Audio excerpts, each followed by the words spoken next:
प्रश्न क्रमांक 7 दिलाय. गोपीचंद 50,000च्या खरेदीवर 40% सूट देतो. हिरालाल तेवढ्याच रकमेच्या खरेदीवर प्रथम 25% सूट देतो व आलेल्या रकमेवर पुन्हा 15% सूट देतो. तर हिरालालला गोपीचंदपेक्षा किती रुपये कमी अथवा जास्त मिळतील? तर पहिल्यांदा आहे गोपीचंद. ओके. गोपीचंद वस्तूची किंमत आहे 50,000. बघा, वस्तूची किंमत आहे 50,000. त्याच्यावर 40% सूट देतो. सूट दिली आहे 40%. 50,000च्या 40% काढून घेऊ. हे 50,000 रुपये. 40% म्हणजे 40/100. हे 2 शून्य आणि हे 2 शून्य कट होतील. 5 आणि 4चा गुणाकार 20 आणि हे 3 शून्य म्हणजे 20,000 रुपये तुम्हाला सूट दिली बरं का. ओके. 20,000 रुपये सूट दिली तर वस्तूची विक्री कितीला झाली? वस्तूची विक्री झाली 50मधून 20 काढा, 30,000 रुपये त्याला मिळाले. ओके, 30,000 मिळाले. चला, त्याच्यानंतर दुसरा व्यक्ती आहे याच्यामध्ये हिरालालनं 50,000 रुपयाची वस्तू आहे. रक्कम तेवढीच आहे वस्तूची किंमत. प्रथम 25% सूट देतो. पहिल्यांदा सूट आहे 25%. 50,000चं 25% काढू आपण. 25% म्हणजे 25/100. 2 आणि 2 शून्य कॅन्सल. 25 5 125 आणि हे 2 शून्य म्हणजे 12,500 रुपये सूट झाली. आता वस्तूची विक्री किंमत काढायची आपल्याला. 50,000मधून हे 12,500 वजा करा. हे 50,000 तुमचे. 12,500 वजा 4 9 9 इथं 10 येतील. 0 0 10मधून 5 गेले 5, 9मधून 2 गेले 7, 4मधून 1 गेला 3. 37,500 रुपये विक्री. आता ही जी किंमत विक्री आहे ह्याच्यावर पुन्हा सूट दिली आहे 15% बरं का. सूट पुन्हा दिली आहे. 25% सूट देऊन पुन्हा 15% सूट दिली आहे. 37,500 रुपये. 37,500 रुपयाच्या 15% 15/100. 2 शून्य 2 शून्य कॅन्सल. 15 5 75ला 5 हातच्या आले 7. 15 7 105 105 आणि 7 112ला 2 हातचा आले 11. 15 3 45 आणि 11 46 56. 5,625 रुपये. ओके. आता ही जी दुसरी विक्री किंमत आहे ह्याच्यामधून डबल ही सूट वजा करा. 36,000 आपलं बघा. दुसरी विक्री किंमत तुम्हाला काढायची आहे. म्हणजे आपण ह्या किमतीत विकणार होतो पण डबल त्यानं 15% सूट दिली आहे. तर 37,500 रुपयामधून 15% सूट म्हणजे 5,625 वजा करा. 4 राहतील. इथं 9 आणि 10. 10मधून 5 गेले 5, 9मधून 2 गेले 7, 4मधून 6 जात नाही 6, 14मधून 6 गेले 8, 6मधून 5 गेला 1 आणि 3. तर ही तुमची वस्तूची विक्री झाली आहे 31,875 मध्ये. ओके. आता बघा, गोपीचंदनं 50,000 रुपयाची वस्तू विकली, त्याला पैसे आले 30,000. आणि हिरालालनं 50,000ची वस्तू विकली, त्याच्यावर 25% आणि 15% ह्या 2 सूट वजा करून त्यानं वस्तू विकली 31,875ला.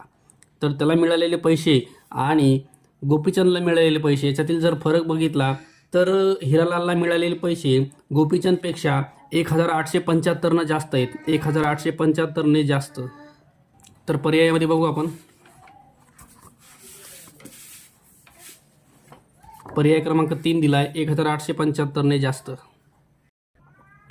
प्रश्न क्रमांक 8 दिलाय. लक्ष्मणरावांनी 10,500चे शेअर्स विकत घेतले, त्यावर 0.5% दलाली दिली, तर दलालीसह शेअर्सची खरेदी किंमत किती? बघा, तर पहिले आपण टोटल किंमत आहे 10,500 रुपये. ही तुमची टॅक्सेबल अमाऊंट आहे की ज्याच्यावर टॅक्स लागणार आहे. ओके.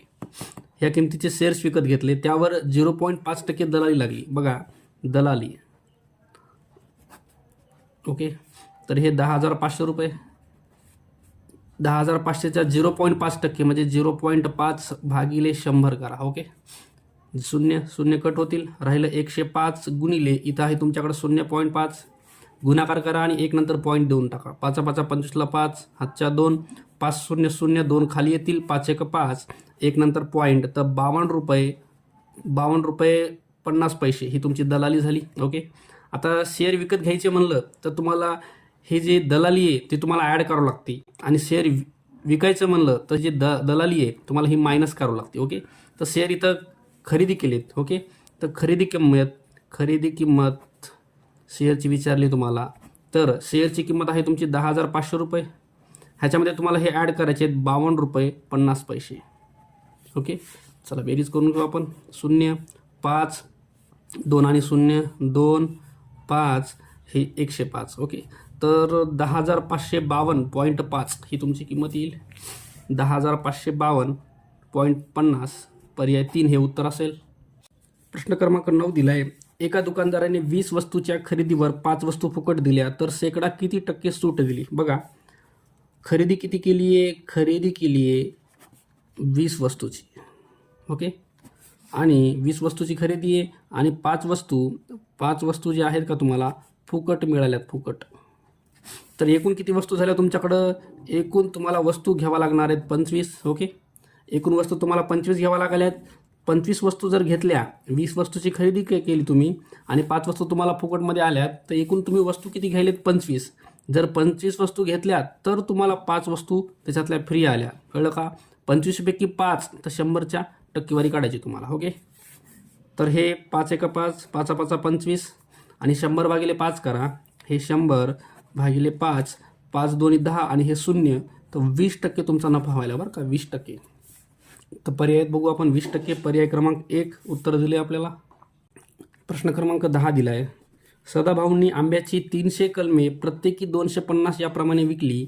विक्रीतून सदाभाऊंना 2% दराने आडत मिळाली, तर सदाभाऊंना किती आडत मिळाली? बघा, प्रत्येकाची किंमत होती 250. 250 प्रमाणे 300 कलमे आहेत. ओके, तर एकूण आपण रक्कम काढूया. 25 त्रिक 75, 25 त्रिक 75, 1 2 3 0, 1 2 3 0. तर एकूण रक्कम झाली आहे तुमची 75,000 रुपये. 75,000 रुपयाच्या 2% आडत मिळाली बरं का. हे तुमचे 75,000 रुपये आहेत. ह्याच्या 2% म्हणजे 2 भागिले 100. 0 0 कट होतील.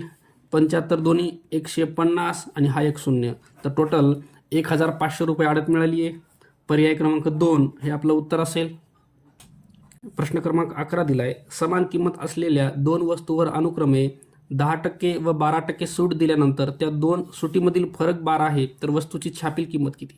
बघा, वस्तूची छापील किंमत समान आहे. समजा छापील किंमत X रुपये आहे.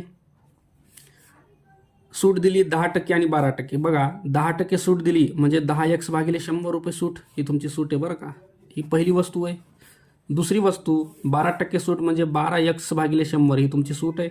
ओके, तर त्यांनी म्हणले सूट दिल्यानंतर त्या दोन्ही सुटीमधील फरक 12 आहे. सूट दिल्यावर दोन्ही सुटीमधील फरक 12 आहे बरं का. आता ह्या दोन्ही सूट आहेत. ओके, जी सूट आहे त्याच्यातला फरक 12 रुपये आहे तुमचा. तर हे तुमचं असणार आहे बघा. ह्याला पहिले घेऊन टाका. 12x भागिले 100 वजा 10x भागिले 100, दोन्ही सुटीमधील फरक तुमचा 12 दिला आहे. ओके, छेद सारखा यांचा. हे 100 एक वेळेस लिहिता येतात. 12 टाइम x मधून 10 टाइम x गेले, 2 टाइम x बरोबर 12 रुपये.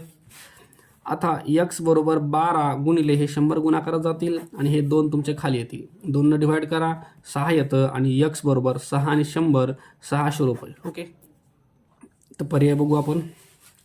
पर्याय क्रमांक 3 हे तुमचं उत्तर असेल 600 रुपये.